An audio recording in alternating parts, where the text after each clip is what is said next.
Voilà, vous parlez de NECPOS en deux mots, ça serait très long. Euh, Dire qu'on intervient dans des quartiers de la politique de la ville depuis très longtemps. On est très lié à ces quartiers parce que moi j'ai une partie de ma famille et j'ai moi-même vécu à la ZUP Nord. Et c'est vrai que c'est des contextes avec lesquels je suis très lié affectivement et que j'ai envie de voir avancer. Mais malheureusement, c'est souvent pas le cas. C'est-à-dire qu'on est dans des logiques où les pouvoirs publics se retirent, hein, où il n'y a plus de, je dirais, d'infrastructures comme ça publiques. Hein. Et après, NECPOS, c'est une structure qui est très tournée vers l'extérieur aussi, qui développe des liens avec l'Amérique latine, en particulier avec le Chili, Cuba, le Mexique depuis très longtemps, avec l'Afrique, avec le Maroc en particulier beaucoup depuis les années 2000. Donc on développe aussi des échanges. Par exemple, on a fait voyager des photographes marocains au Chili, des photographes chiliens au Maroc. Donc on est dans l'inversion aussi de certains flux nord-sud et plutôt dans une sorte de mise à plat quoi, du monde avec une... Ne pas croire que je suis platiste. On a un problème avec un platiste, mais je vous en reparlerai. C'est actuellement. Donc du coup, voilà, c'est une structure ouverte au monde qui essaie de faire circuler l'extérieur vers l'intérieur et d'amener l'intérieur à se positionner ou en tout cas à circuler ou en tout cas à ouvrir les yeux sur le monde. C'est très important. Voilà, souvent je cite Édouard Glissant, agis dans ton lieu, pense avec le monde. C'est une parole qui pour moi est très importante. Voilà, alors je ne vais pas vous bassiner 2 heures avec NECPOS. Oui, on peut. Moi, j'ai développé un travail avec des brodeuses chiliennes, ouais, voilà, et j'aimerais bien continuer avec des. J'ai fait aussi travailler des brodeuses à Nîmes avec le même projet qu'avec les chiliennes. On fait de la photographie, ouais, ouais, mais aussi de la broderie, à vrai dire, mais pas que. Et on s'essaye aussi à l'édition, on soutient les artistes.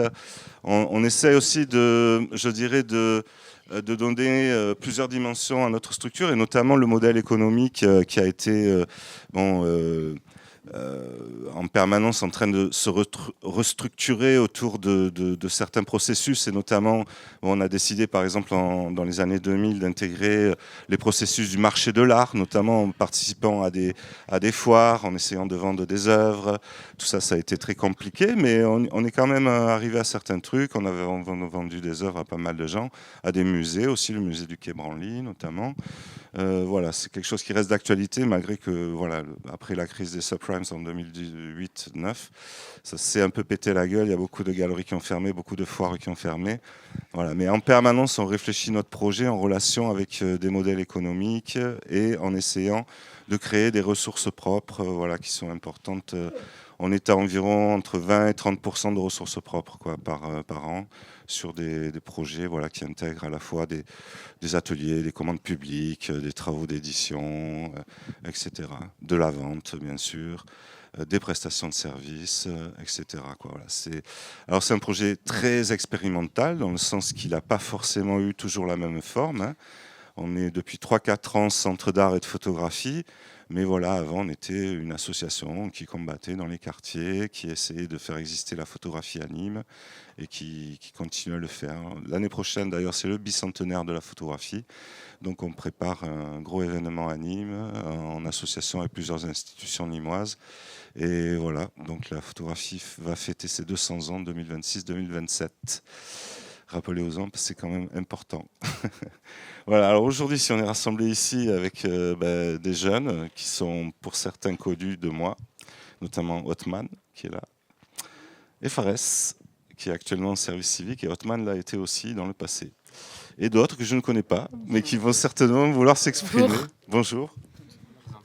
Présente, je m'appelle Tulnadjir, je suis en troisième au collège d'Esco de la Mossan.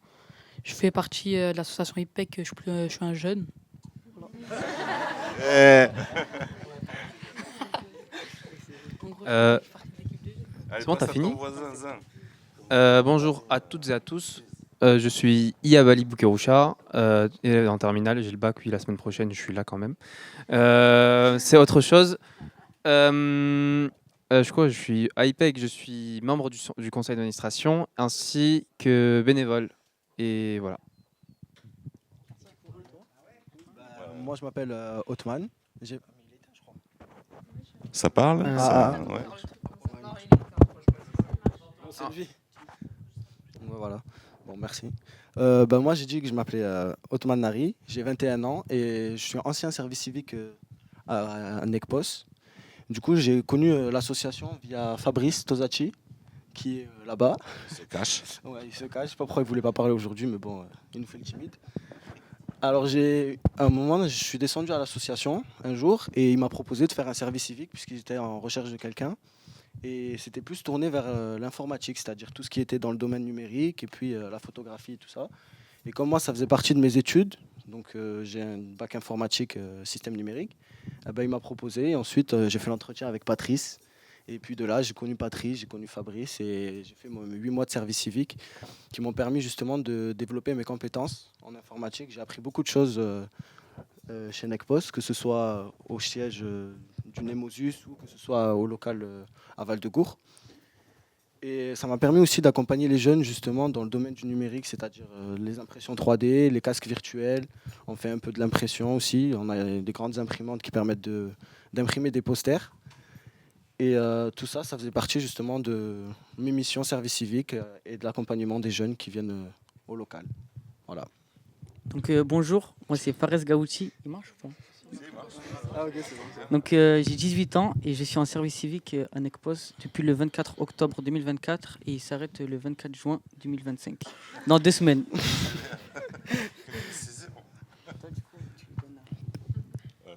Alors moi c'est Mélodie Gauthier, j'ai 21 ans, je suis également en service civique à IPEC et pour la date précise, moi c'était le 4 novembre et je termine le 31 juillet, donc pendant 9 mois.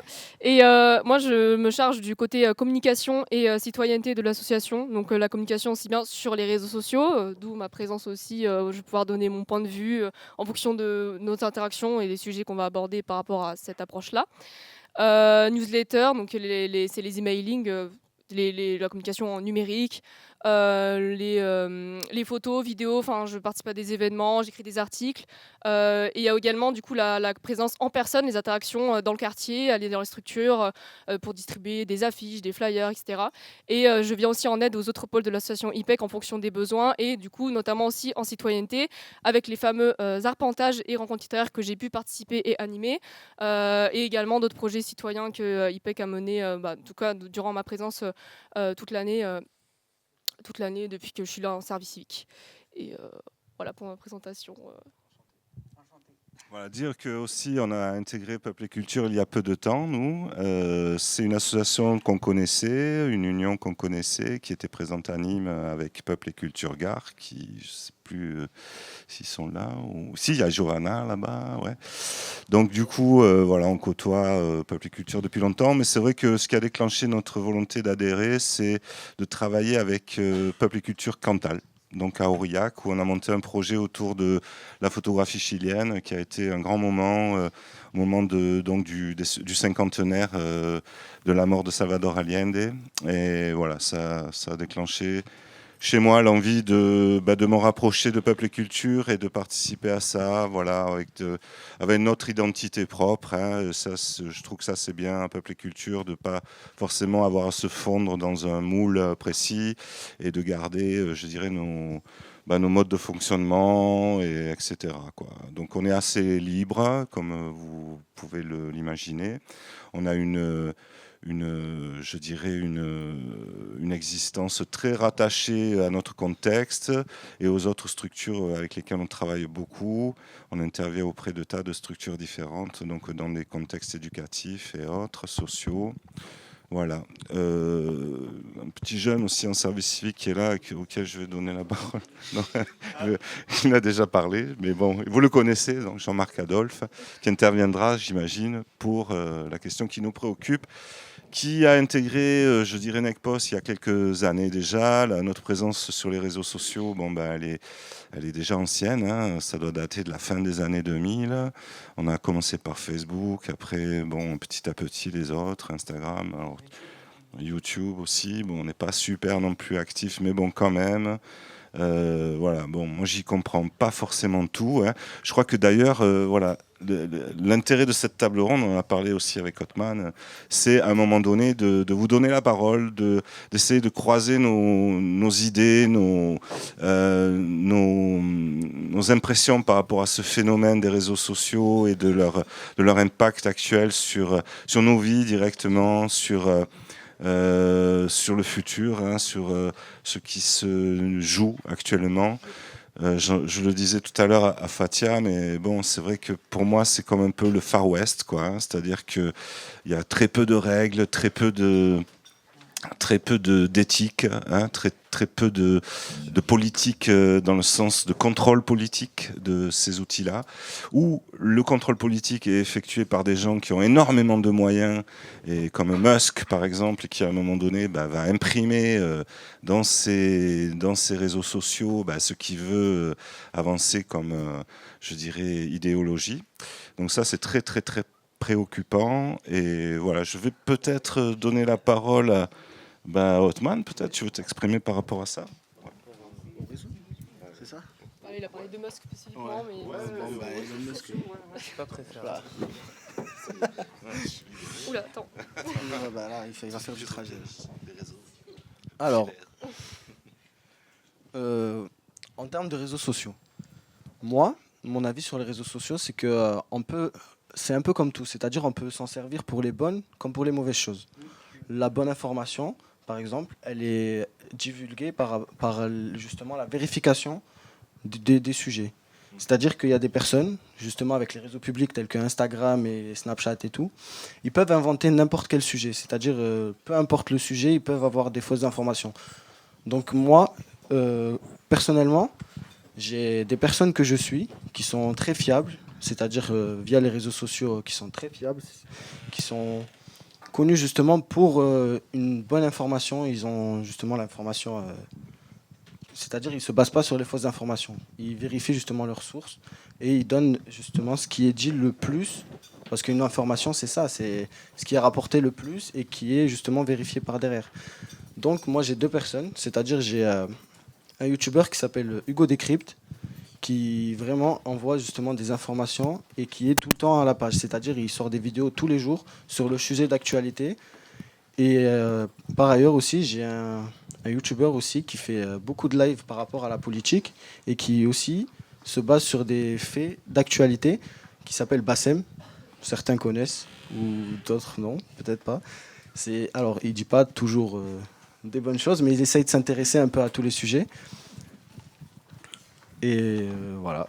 Et du coup, pour moi, les réseaux sociaux, c'est ça. En fait, il faut savoir l'utilisation qu'on veut en faire. On peut en faire une bonne utilisation, c'est-à-dire on peut s'en servir pour communiquer, pour partager des informations concernant par exemple, les villes.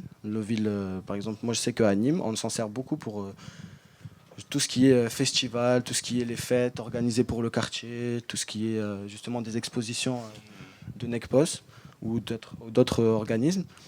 Et moi, justement, principalement, les réseaux sociaux, ça me sert à ça. Mais après, comme j'ai dit, c'est en fonction de l'utilisation qu'on en fait et en fonction de ce qu'on veut justement voir et ce qui nous intéresse. Ouais, alors pour moi, les réseaux sociaux, c'est bien et pas bien. Parce que certaines personnes, ils vont publier des fausses informations avec l'intelligence artificielle. Par exemple, il y a des comptes TikTok. On a l'impression que c'est BFM TV, mais c'est faux. C'est pas BFM TV, et en fait c'est des faux comptes, et dessus avec l'IA ils vont reproduire la voix par exemple à Emmanuel Macron, et vont dire des fausses choses. Et moi par exemple ma mère, vu qu'elle connaît pas l'intelligence artificielle, elle va y croire, et des fois elle va me montrer des trucs mais c'est faux. Ça veut dire qu'il faut faire attention à ça.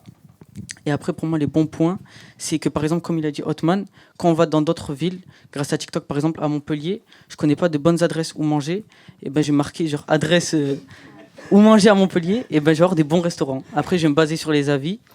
Mais ouais, c'est important les avis, mais voilà. Pour moi, c'est important, ça aide. Mais il faut faire vraiment attention aux fausses informations, parce que plus les jours passent, plus l'intelligence artificielle elle est travaillée, et c'est vraiment dangereux. Il faut faire attention. Je peux reprendre sur ces points, je suis tout à fait d'accord avec ce que vous dites. J'aimerais insister juste sur 2 points, juste pour finir par rapport au fait que les avis, on ait des avis concrets et authentiques par rapport à Montpellier, restaurant, etc. Ça, c'est vrai que c'est un bon point et la frontière, elle va être de plus en plus floue, de plus en plus floue effectivement, avec les IA. Et en fait, je pense que plus ça va, plus on saura peut-être exactement distinguer qu'est-ce qui relève de l'intelligence artificielle ou non. Surtout, par exemple, sur des formes humaines qui n'en sont pas vraiment. Le deepfake, je ne sais pas si c'est un terme qui vous parle. C'est justement c'est le terme qu'ils ont nommé justement pour cette pratique-là. Et il y a un autre point, parce qu'en fait j'ai fait une licence à la fac et du coup j'ai étudié des théories, on va dire, sur l'information, la communication, en fait c'est l'intitulé de ma licence. Et il y a très vite une théorie qui est très concrète finalement, qui m'a marqué sur le fait à quel point les données qu'on produit en naviguant sur les réseaux sociaux, même si on n'interagit pas directement, mais juste en défilant sur notre fil d'actualité, que ce soit sur Facebook, Instagram, YouTube, etc., on va nourrir un algorithme, et même plusieurs algorithmes, qui sont très complexes à décrypter, et qui d'ailleurs, il y en a qui essayent de donner un peu des outils pour les comprendre, mais en fait ils sont tellement complexes qu'ils changent constamment que c'est un peu difficile de s'en emparer complètement. Et je parle de ça parce qu'il y a quelque chose qu'il faut faire attention, c'est le terme bulle de filtre. Je ne sais pas si ça vous parle, mais en gros, plus on va interagir avec un type de contenu spécifique, plus on va en avoir. Et d'ailleurs, c'est quand même assez ironique parce qu'il y a du contenu qu'on peut ne pas forcément aimer, qui vont nous faire réagir, on va commenter sur ce contenu, et l'algorithme va croire qu'on aime ce contenu, alors qu'en fait on n'aime pas ce contenu. Et donc c'est une genre de spirale, et le terme bulle de filtre, alors je ne sais plus la personne qui a théorisé ça, mais je pense que l'image est assez significative de vraiment s'enfermer dans un seul type de contenu, et notamment du coup qui peut s'avérer assez extrémiste selon les avis, Elon Musk et compagnie. Et donc tout ça c'est un truc où il faut savoir s'en défaire et s'accaparer de l'algorithme comme on peut en mettant, je sais pas, moi je sais que j'essaye de mettre pas intéressé sur les publications, de signaler, etc. Et c'est vraiment, faut persister dessus, mais plus ça va après, plus on arrive à s'éloigner de ces contenus-là et essayer au moins de favoriser ceux qui nous sont les plus bénéfiques. Voilà, je ne vais pas parler plus par rapport à ça, mais je trouvais ça important d'évoquer ce terme bulle de filtre qui, en soi, je trouve que c'est une bonne image pour parler de ces problématiques-là. Et j'aimerais rebondir aussi sur ce que tu as dit. Moi, comme j'ai des frères et sœurs, c'est-à-dire que moi, mes petits frères et sœurs, ils peuvent voir de tout et n'importe quoi. Avec l'intelligence artificielle ou que ce soit en globalité sur les réseaux sociaux, ils peuvent avoir des recommandations justement qui peuvent être très floues ou même des fois pas inappropriées justement pour ces personnes-là. Donc ça aussi, il faut faire très attention justement, comme elle a dit, à l'algorithme, c'est-à-dire faire attention à ce qu'on nourrit, comment on nourrit justement cet algorithme et ce qu'on veut voir en fait. Moi, je sais qu'il y a eu des moments où j'avais un algorithme vraiment qui me proposait des trucs qui étaient en dehors, genre hors sujet, avec mes passions, mes centres d'intérêt et tout ça. Et des fois, je me disais comment il fonctionne cet algorithme, parce que vraiment, je n'ai jamais cherché des trucs comme ça, rien du tout. Et des fois, ça peut être des trucs très choquants, donc il faut faire attention aussi. Concernant justement les réseaux sociaux et justement ce qui apparaît justement dans nos fils d'actualité, moi je sais que les réseaux sociaux, ça peut être aussi un tremplin, c'est-à-dire un tremplin par rapport à ce qu'on en fait. Comme par exemple booster, donner de la visibilité à une entreprise qui vient d'ouvrir ou quelque chose comme ça, un snack ou je sais pas moi, plein de trucs, plein d'organismes. Ça peut servir pour véhiculer l'information, une bonne information en tout cas. Et justement, moi j'essaie justement de faire attention à ça et de faire attention à ce que mes frères et sœurs ils regardent et de comment ça s'appelle, les fausses informations et les mauvais recommandations, j'essaie de les éloigner le plus possible de mes frères et sœurs. C'est-à-dire, je contrôle justement derrière ce que eux ils regardent. Des fois, mon petit frère il me ramène le téléphone, il me montre une vidéo, je lui dis ça, c'est pas approprié à ce que tu dois voir. Et du coup, j'utilise justement le bouton pas intéressé qui me permet de faire comprendre à l'algorithme que c'est pas le sujet que je recherche. Pour un petit enfant, il n'y a pas. Moi, je sais que mon petit frère, des fois, il vient montrer des trucs sur la politique alors qu'il a 7 ans. Il comprend rien à la politique. Je sais pas pourquoi il a des trucs comme ça, mais... D'ailleurs, juste, si je peux me permettre, pour le coup, il y a une législation en plus qui, normalement, interdit l'usage des réseaux sociaux en dessous de 13 ans. Oui. Et pour le coup, je ne sais pas s'ils sont en train de travailler sur ça. Justement, il y a eu justement Ego Decrypt. Il a diffusé une rediffusion de son intervention. Ouais, c'est ça. Et ils sont en train de réfléchir à une législation plus encadrée justement pour les mineurs sur les réseaux sociaux. Et après, je sais pas du coup par rapport à ton petit frère si tu lui dis du jour au lendemain tu vas plus sur les réseaux jusqu'à un certain âge et tout. Je sais qu'il est très turbulent et que c'est le seul moyen justement de le calmer, de faire en sorte qu'il se calme. Mais vraiment, des fois, j'engueule mes parents, je leur dis non, il y a des trucs qu'ils ne voient pas, il ne doit pas avoir tout le temps le téléphone, sinon il va trop s'habituer et tout. Il faut qu'ils sortent justement, il y a une vraie vie derrière tout ça. C'est-à-dire que la vie, c'est pas que les réseaux. Et moi, je me dis que si mon petit frère il grandit dans ce milieu-là, où c'est que les réseaux sociaux, il va s'enfermer dans une bulle, où il va se dire, ben, c'est bon, je suis derrière un faux compte, je suis anonyme, je peux faire tout ce que je veux. Et ça, c'est pas la réalité. C'est-à-dire qu'il y a des personnes qui sont chargées de retrouver ces gens-là, des gens qui font n'importe quoi sur les réseaux sociaux et qui sont parfois justement punis pour leurs propos ou ce qu'ils disent justement sur les réseaux. Et moi, j'ai envie de faire comprendre à mon petit frère ou à mes petites sœurs aussi, j'ai 4 sœurs, donc j'aimerais bien leur faire comprendre aussi que la vie, c'est pas les réseaux sociaux. Et que franchement, il faut faire attention à ce qu'ils regardent. Moi, j'essaye justement d'être derrière mon petit frère et mes sœurs pour faire attention à ce qu'ils regardent. Et il y a des sujets où je lui dis, tu ne m'es pas intéressé si tu n'as rien à regarder, t'as rien à faire avec ce sujet-là, en fait. Il ne te concerne pas, tu dois regarder juste les dessins animés, et voilà. Moi, je sais que voilà, mon petit frère, je reprends l'exemple de mon petit frère. Mon petit frère, des fois, il me demande des vidéos. Vraiment, je me dis, mais pourquoi tu as des trucs comme ça? Je ne comprends pas, en fait. C'était bon. Aussi, on avait vu il y a quelques jours, c'était en début de semaine, mardi ou lundi, l'intervention en commission d'enquête avec plusieurs influenceurs. C'était très drôle aussi, il faut préciser. Et de souvenir, il s'est en projet que l'interdiction des réseaux sociaux pour les mineurs passe de 13 à 15 ans. Oui. De 13 à 15. Oui, initialement. L'âge d'utilisation des réseaux sociaux, Initialement, des réseaux de 13 ans à 15 ans. oui. Initialement, c'était à 13 ans, maintenant, ils veulent passer à 15 ans. Et il y a aussi justement des propositions qui ont été faites pour que justement ces personnes-là qui ont les réseaux sociaux et qui font n'importe quoi, ils ont proposé justement à chaque authentification ou à création de compte, c'est de mettre une carte d'identité. Après, je ne sais pas si ça va passer au niveau de la loi, mais mettre une carte d'identité justement pour plus faciliter justement les personnes qui font ces bêtises-là, plus faciliter comment les retrouver et qui permettent justement de fixer la limite d'âge. C'est-à-dire que si les réseaux sociaux sont pas accessibles, sont censés ne pas être accessibles pour les personnes de moins de 13 ans, on peut valider justement que ces personnes-là n'ont pas l'âge légal pour utiliser les réseaux sociaux. Et du coup, moi je suis d'accord avec ça. C'est une proposition qui a été faite et qui est vraiment très intéressante, notamment pour l'identité, parce qu'il y a des gens, ils font n'importe quoi avec les réseaux sociaux, et il faut justement, ces personnes-là, retrouver leur identité et leur localisation pour qu'on puisse intervenir. Je voyais quelqu'un qui veut intervenir. Tu n'as pas dit quelque chose? Bonjour, moi je vais parler un petit peu mes idées sur les réseaux sociaux. Ils ont fait la part des choses, ils ont dit des trucs bien complexes que je devais dire, mais ils l'ont déjà dit. Pour moi, les réseaux sociaux, c'est bien quand tu veux être tranquille et que tu as des bons pour toi. Par exemple, sur TikTok, à force de regarder des choses, comme ils ont dit, l'algorithme, et ben, si tu aimes bien ça, etc., ça va te le remettre. Et il y a aussi cette bonne part des choses. J'ai pas trop de choses à dire. Moi, j'ai une question, du coup, comme ça fait un peu du témoignage concret et tout. Est-ce que tu estimes que tu passes trop de temps sur les réseaux? Parce que le fait de conscientiser, de se dire, c'est pas bien, on sait que les algorithmes, ils influencent à passer plus en plus de temps, etc. Est-ce que ça te convainc de pas passer trop de temps sur les réseaux? En plus, c'est vrai, je passe beaucoup de temps et tout sur les réseaux sociaux. Dès que j'ai rien à faire, je vais sur les réseaux, ouais, vraiment. Par jour, quand j'ai pas cours, je fais un peu plus de 6 heures. Et, ouais. Et parfois 4 heures, etc. Moi, c'est déjà beaucoup. Ouais. Ah oui, c'est... Oui, il y avait quelqu'un qui avait une question là-bas.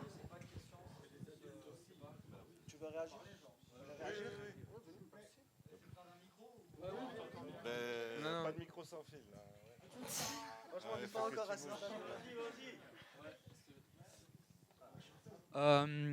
Je pense, je ne sais pas si vous serez d'accord avec moi, mais il y a un point qui est important à prendre en compte au sujet de l'information, c'est que de plus en plus, il n'y a plus d'informations de faits, mais on voit surtout des informations d'opinion. Et c'est quelque chose qui est plus dangereux qu'autre chose, en fait. Surtout sur les médias, on va dire mainstream, style la télé, tout ça, mais qui sont aussi présents sur tous les réseaux que nous autres jeunes utilisons. Et ça alimente des idéologies plus ou moins extrêmes.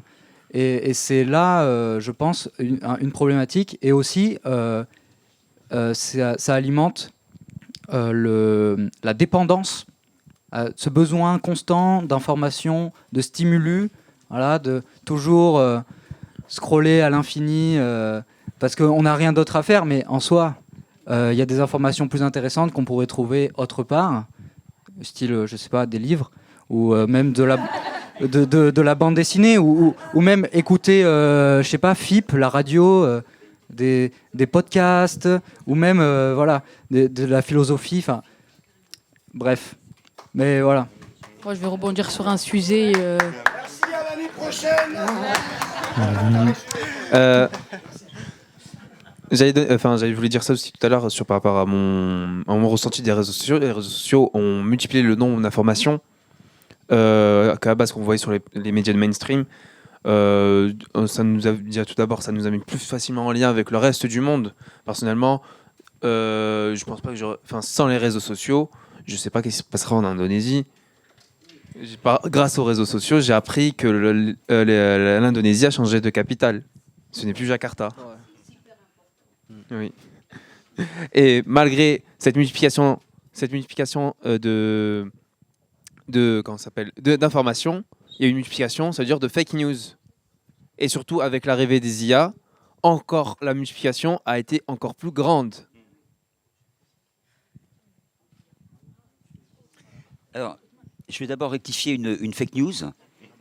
Contrairement à ce que tu as dit, d'une certaine manière, je suis en service civique depuis 47 ans.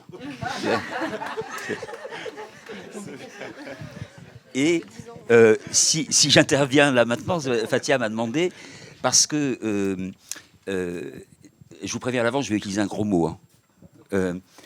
J'ai été, il y a 2 ans, invité dans une résidence c'est le gros mot, de journalisme, dans le Tarn, par une association issue de l'éducation populaire qui s'appelle Médiatarn. Alors c'était une résidence de journalisme centrée sur l'intelligence artificielle, pas spécifiquement sur les réseaux sociaux. Mais évidemment, on a beaucoup parlé des réseaux sociaux, et notamment avec des jeunes, puisqu'il y avait 3 classes de collège, une classe de 4e, 2 classes de 3e, un autre atelier dans une MJC à Técou, puis encore un autre atelier avec des plus jeunes. Alors, bon, voilà, je ne veux pas être trop long et j'ai peur de me perdre dans certaines considérations, mais d'abord, sans être désobligeant, en fait, moi, je déteste Hugo Décrypte. C'est pas vrai, c'est pas le pire. Mais ce que je veux dire, c'est que j'hallucine vraiment quand j'entends à la radio ou tout l'audience, les chiffres de fréquentation qu'ont certains influenceurs sur YouTube ou d'autres plateformes. 600 000, 700 000, mais je veux dire, je suis jaloux. Parce que quand je vois le travail de dingue... Comment ? Non, je veux pas. Je veux pas parce que c'est un autre travail, tu vois ? Oui, mais le but, c'est pas d'avoir 700 000 abonnés. C'est-à-dire, je suis jaloux dans le sens que quand je vois le travail de dingue qu'ont fait, par exemple, Valérie Hernandez, ici à Montpellier, avec Locaux, ou moi, autrefois avec une revue culturelle, aujourd'hui avec un site généraliste, et quand je vois qu'un article qui est documenté, qui est sourcé, qui a pu demander 8 heures de travail, il y a 500 personnes qui l'ont vu, c'est un succès. Là, donc je suis jaloux. C'est-à-dire que je me dis, mais alors les gens disent que je connais, hein, des amis, donc c'est le réseau social sur lequel je suis, c'est Facebook. Donc après on m'a dit non mais Facebook c'est déjà un truc de vieux. Alors je dis bon voilà, faut que j'aille sur TikTok, sur Snapchat, c'est quoi le prochain ? Bon, peu importe. Mais ce que je veux dire, même des amis donc qui ont à peu près mon âge ou un peu moins, quand je dis mais oui là vous avez reçu l'infolette, vous avez eu. Des fois je suis étonné, je vois je publie donc je communique parce que les réseaux sociaux ça sert à ça. Qu'on ait un restaurant ou un journal ou un truc, bon ça sert aussi à communiquer. Communiquer, c'est informer, mais c'est pas que informer, c'est autre chose, c'est une stratégie de marketing, etc. Et je vois sur Facebook, je dis, ah bah tiens, j'ai posté un truc où ah bah dis donc, il y a 2500 personnes qui me disent les statistiques de Facebook, je sais pas, après c'est peut-être pas vrai, 2500 personnes qui ont vu, pas forcément qui ont liké, etc. Ok, mais sur ces 2500 personnes, ah bon, mais il y en a 30 qui ont été voir effectivement l'article en question. Alors des amis me disent, bah non, mais attends Jean-Marc, mais on n'a pas le temps. On a parlé du temps ce matin. Il y a une philosophe, Marie-Josée Monzin, qui disait déjà dans une intervention, il y a un certain temps de ça, Elle dit, on croit tous que ce qu'on appelle, à tort, hein, d'ailleurs, le libéralisme, ça aussi c'est un but de langage, nous attaque en premier dans l'espace. La privatisation des espaces publics, etc. Mais en fait, le libéralisme nous attaque en premier dans le temps.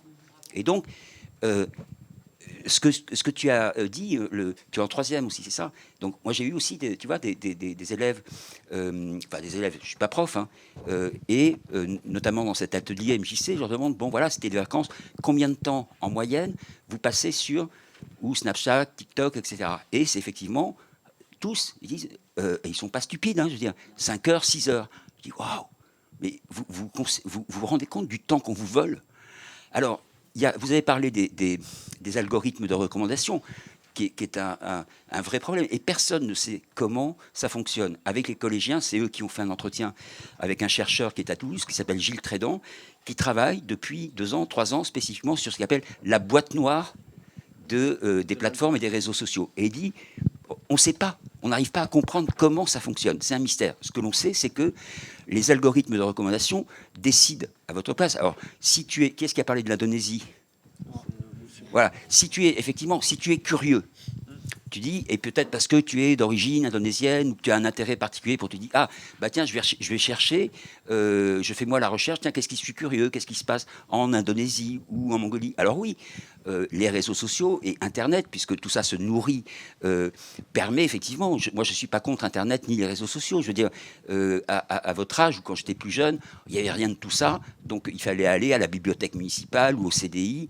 Voilà, quand j'ai commencé cette résidence de journaliste, une des premières classes, donc d'abord je demandais aux élèves de faire quelque chose qui est normalement interdit en classe, c'est-à-dire d'ouvrir leur portable.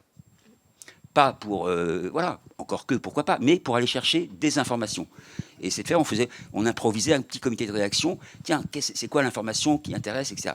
Et puis il y avait quand même quelques élèves qui n'avaient pas de portable. Donc j'avais acheté 5-6 exemplaires du quotidien régional, qui là-bas est la dépêche du midi, l'équivalent de Midi Libre. Et je sors le journal, première réaction, il y a un élève qui dit, ah bah ça existe encore ça? J'avais l'impression d'être un dinosaure, c'est-à-dire qu'un journal papier.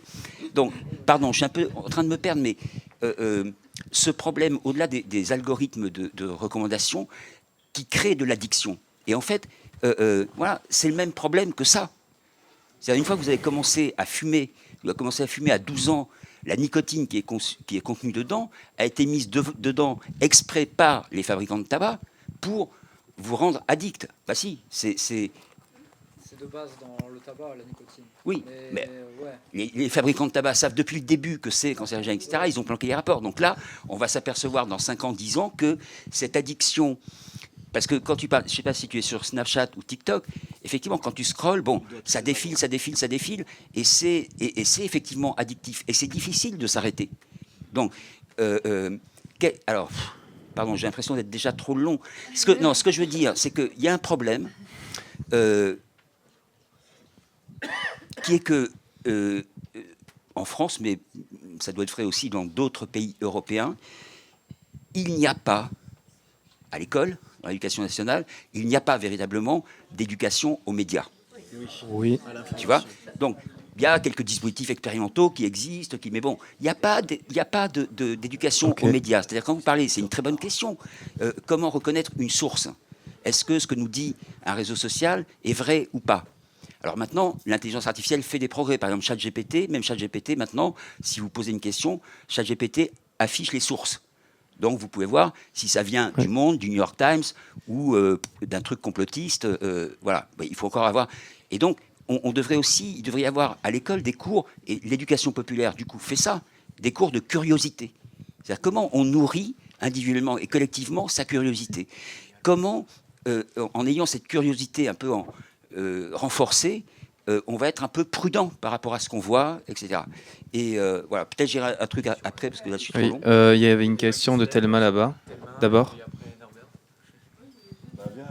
Viens.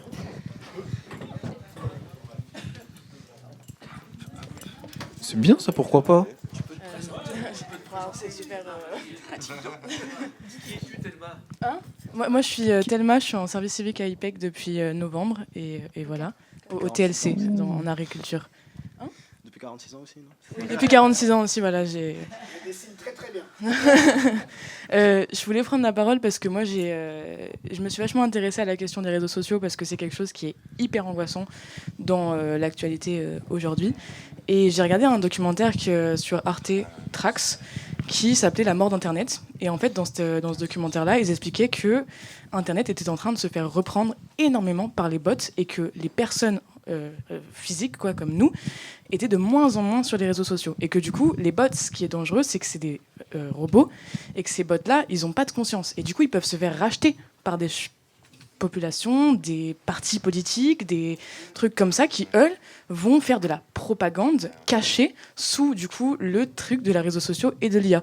Et du coup, ça commence vraiment à dégringoler Internet. On est en train vraiment de... Il y a des personnes qui sont en train de travailler là-dessus et qui regardent, qui font comment on appelle ça, des recherches là-dessus et qui sont en train vraiment de se rendre compte que Internet a une fin. Et une fin, mais catastrophique et qui est vraiment juste ridicule quand on voit maintenant des images de l'IA où tu as un Jésus avec des bras crevettes et que tu es là en mode mais qu'est-ce qui se passe parce que ça n'a aucun sens et en fait c'est juste de l'absurde jusqu'à la fin et moi ça me fait peur parce que je suis pas hyper à l'aise avec les réseaux sociaux.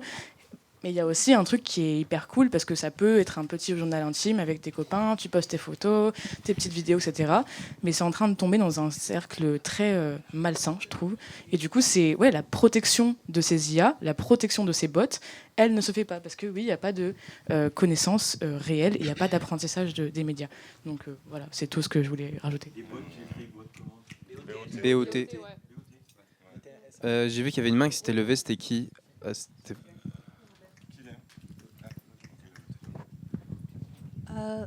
Moi, je voulais savoir, est-ce que ce que vous regardez, vous en parlez avec d'autres?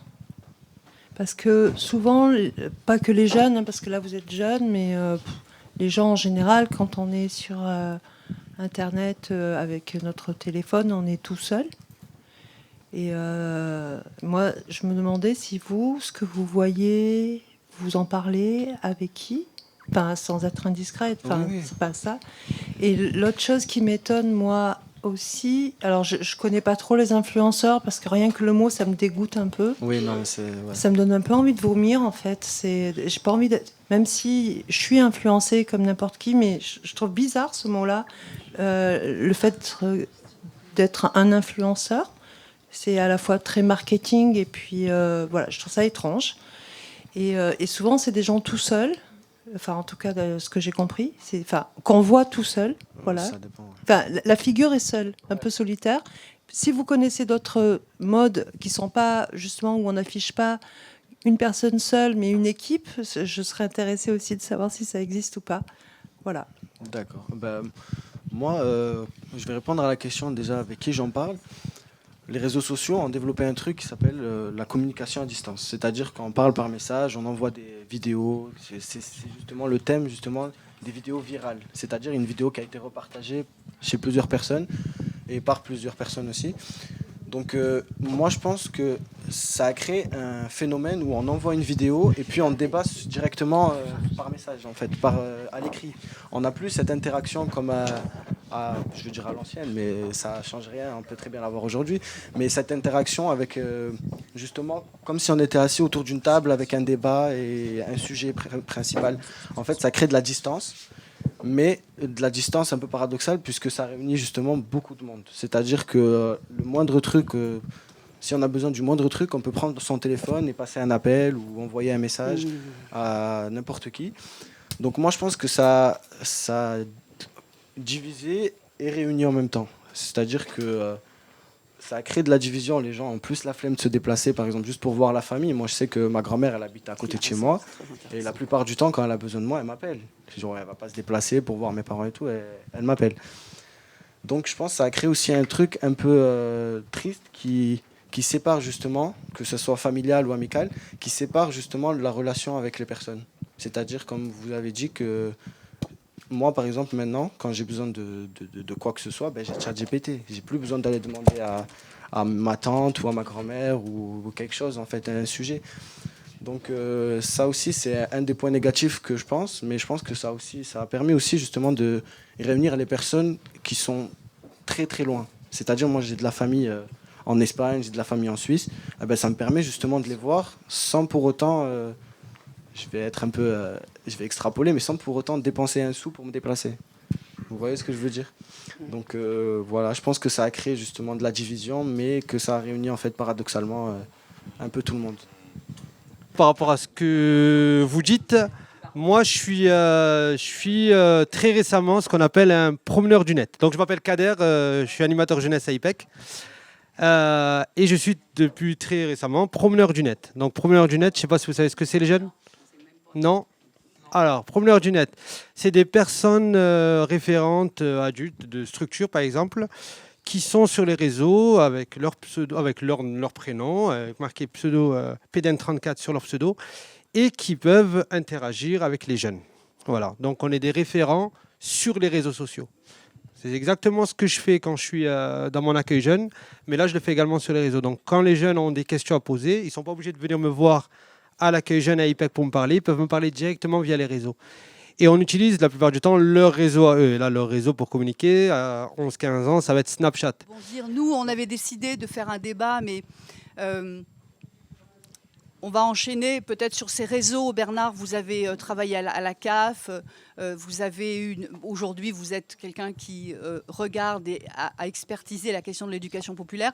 Donc on s'était dit tous les deux, on va partir sur la formule introuvable. On ne sait pas définir l'éducation populaire. Bon, je ne sais même pas si c'est très intéressant de repartir là-dessus, mais peut-être vous demander, vous, l'histoire des réseaux, en fait, parce que le débat, c'était l'espace critique. L'histoire des réseaux sociaux, est-ce que, et par rapport à l'éducation populaire, parce que tout ce que vous savez, qu'est-ce que vous pensez de ce débat qu'on a eu, par exemple, nous ? Là, je vais être un peu gêné parce que franchement, les réseaux sociaux pour moi, c'est absolument pas, donc c'est pas ma culture. Oui. Je commence à être un peu âgé et c'est vrai que, je n'y suis pas entré et uniquement parce que l'association dans laquelle je milite actuellement, il faut passer par Facebook pour accéder au groupe de travail, etc. Il marche moins les micros aussi. Il faut passer par par un réseau social.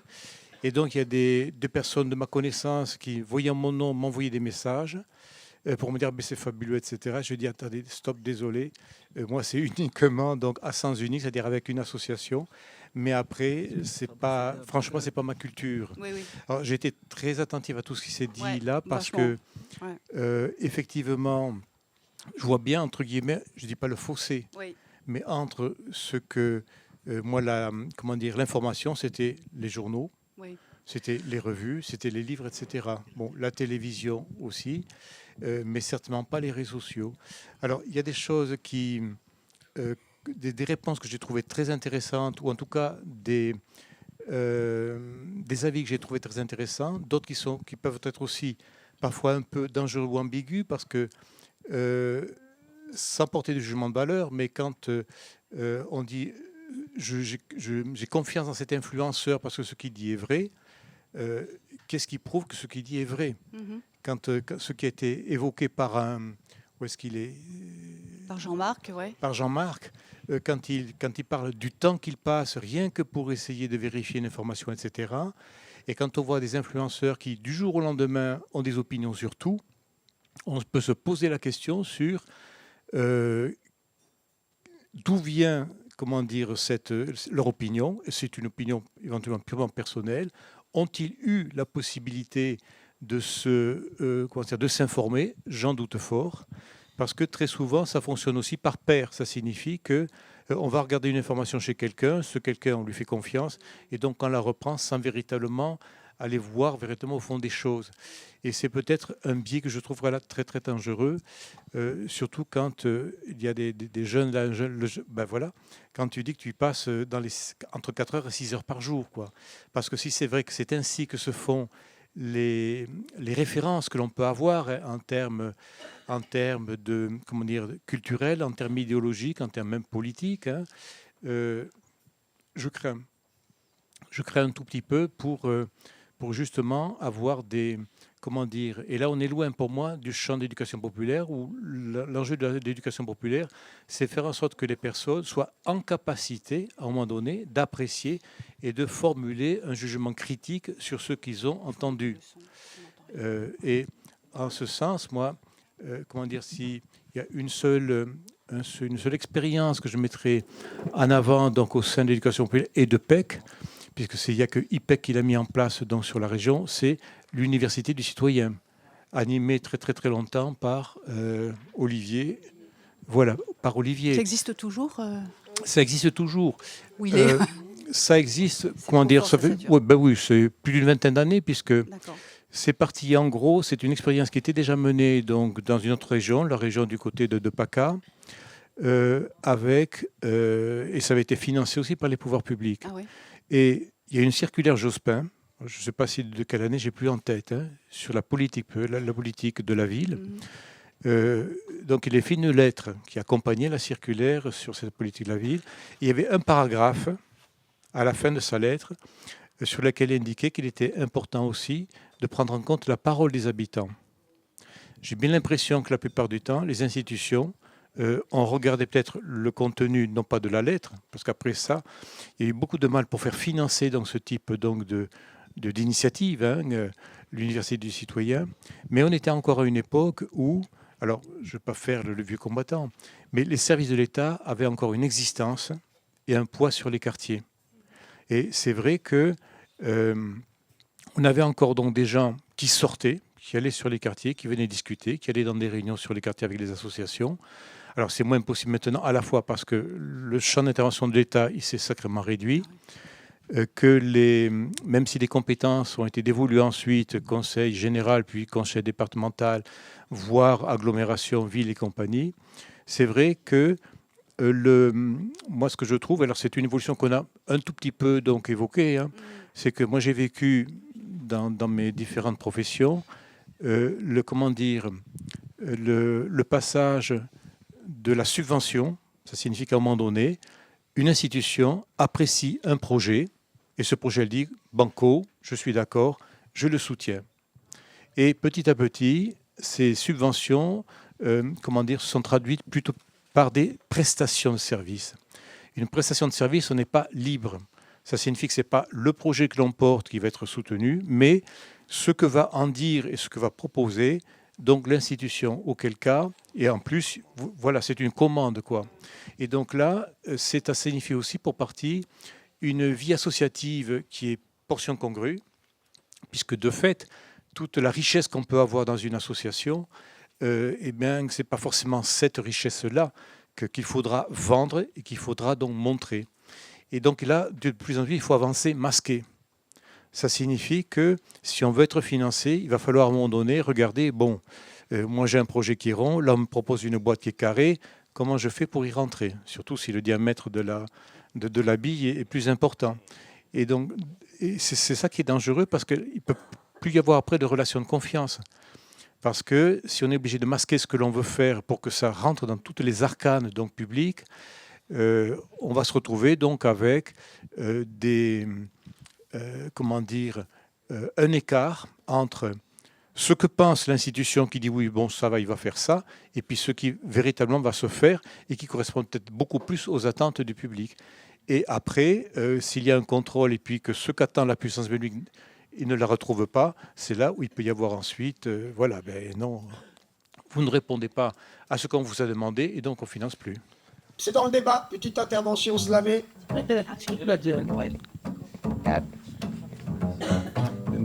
Moi je crois franchement qu'on s'est déjà fait bien biaiser.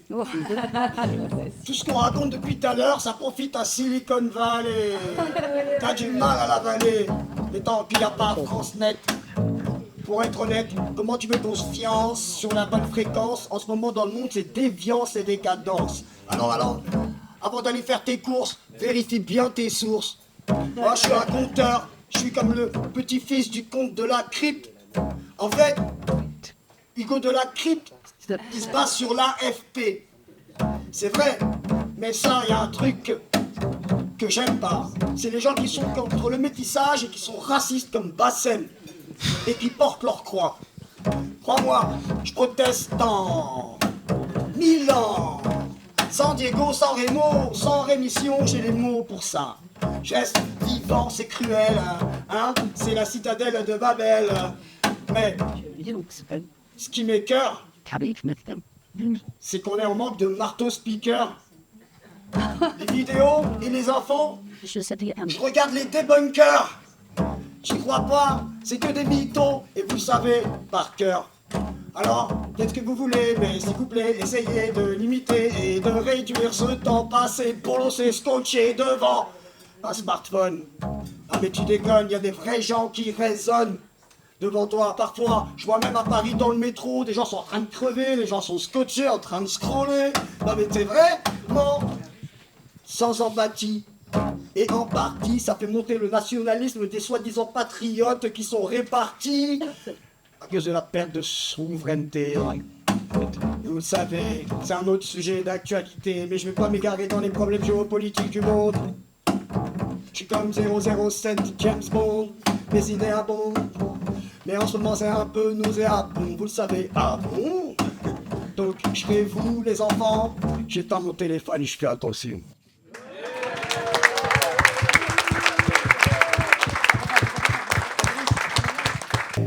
Ça va aller!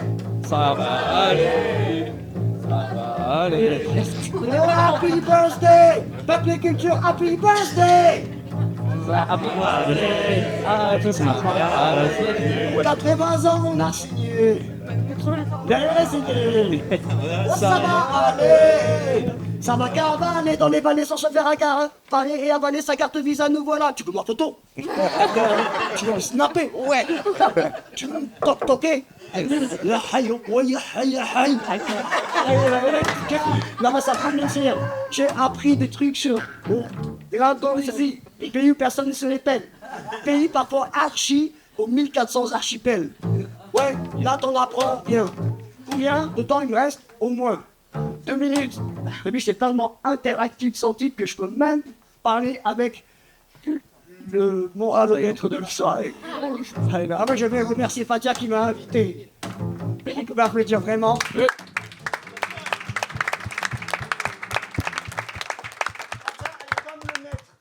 Le maître tous et à tous, le temps. Est-ce que vous avez remarqué Jean-Marc Adolphe depuis tout à l'heure, il vous a fait. Et c'est pas une époque. Oui, j'arrive. C'est bon, il est là. C'est pas de là. C'est mon Le temps, c'est de l'argent. Time is money. D'accord. Ça va aller. Ça va aller. Oui, on peut troquer, échanger. Je l'entendais tout à l'heure revenir à un Moyen-Âge forcé. Enchanté, dévaler, cavaler, enchanté, enchantera. Oui, on peut ça. Chez lui, voilà, on va tiens. De l'homme, la pieuvre, hein. Et puis de là, quand je te vois, mes mâchoires se disloquent. J'ai envie de faire en un clic, cloc. C'est des onomatopées. À ce temps-là, je suis comme une toupie, j'ai du toupet. Parlez pas de Bernard Tapie, qui jouait sur son bon tant pis. Il va faire tant pis. Ouais, c'est comme ça. Mon gars, ça me dérange depuis tout à l'heure, t'es en train de filmer mon bas postérieur. Et c'est pas parce que je suis célibataire à cause de ce bâtard de batteur du groupe Albator que on va pas se... Hein, prends pas de combat, j'ai hissé haut le drapeau de l'impro. J'y crois et ça va aller. Ça va aller. Oh, ça va aller. Ça va aller. Ça va aller. Ça va aller. Tu peux pas m'attraper. Tu peux pas m'attraper. Ça va aller. Ça va aller. Alors, je vous pas bien que je suis l'artiste avec l'intervention des plus chauds. Ça